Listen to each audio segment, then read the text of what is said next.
صف شکن خیبر شکن جرار کی باتیں کریں، آؤ شیر یزداں حیدر کرار کی باتیں کریں، لشکر اسلام کے سالار کی باتیں کریں، عرش سے آئی ہے جو اس تلوار کی باتیں کریں،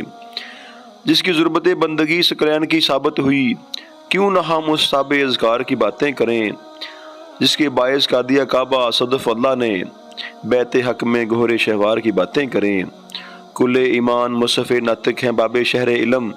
جانشین احمد مختار کی باتیں کریں، ہوتی ہے من کنت مولا سے عیاں شان علی علیہ السلام، کہہ دیا سردار نے سردار کی باتیں کریں، نان کے سائل کو مل جاتی ہے اشتر کی قطار، ایسی بخشش صاب اثار کی باتیں کریں، بارش انوار ہے اور سایہ یزداں بھی ہے، ہم نجف کے ہر در و دیوار کی باتیں کریں، جو قیامت تک جدا ہوں گے نہ قرآن پاک سے، کیوں نہ حضر اہل بیت اطہار کی باتیں کریں۔ عزیزان من،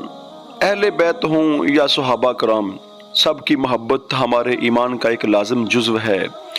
اور ان کی پاکیزگی، ان کی محبت، ان کی شان بیان کرنے کے لیے کسی انسان کا اہل تشیع، اہل سنت یا اہل حدیث ہونا ضروری نہیں ہے، بلکہ ان کی محبت دل میں ہونا ضروری ہے۔ چند ٹوٹے پھوٹے الفاظ کے ساتھ مدح حضرت علی رضی اللہ عنہ بیان کرنے کی کوشش کی ہے، امید ہے آپ پسند فرمائیں گے۔ اللہ پاک سے دعا گو ہیں کہ اللہ پاک ہر اہل ایمان کے دل میں محبت اہل بیت پیدا فرمائے، جو کہ ہمارے ایمان کا ایک لازمی جزو ہے۔ ملتے ہیں ایک نئی ویڈیو میں، تب تک کے لیے اپنا بہت سارا خیال رکھیے گا۔ السلام علیکم ورحمۃ اللہ وبرکاتہ۔